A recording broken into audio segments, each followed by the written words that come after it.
Sada ću vam predstaviti jedan jako dobar ozbiljan inverter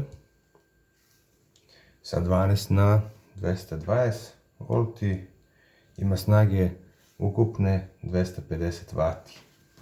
Ovdje ima jedan prekidač, dve utičnice, 4 USB-a i auto punjač na koji možete dodati još 2 USB-a.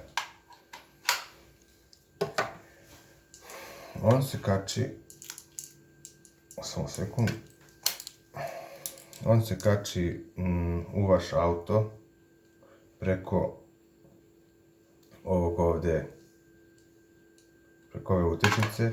Naravno uz njega dobijate i kablove da možete na akumulator da ga priključite. I onda samo ovako.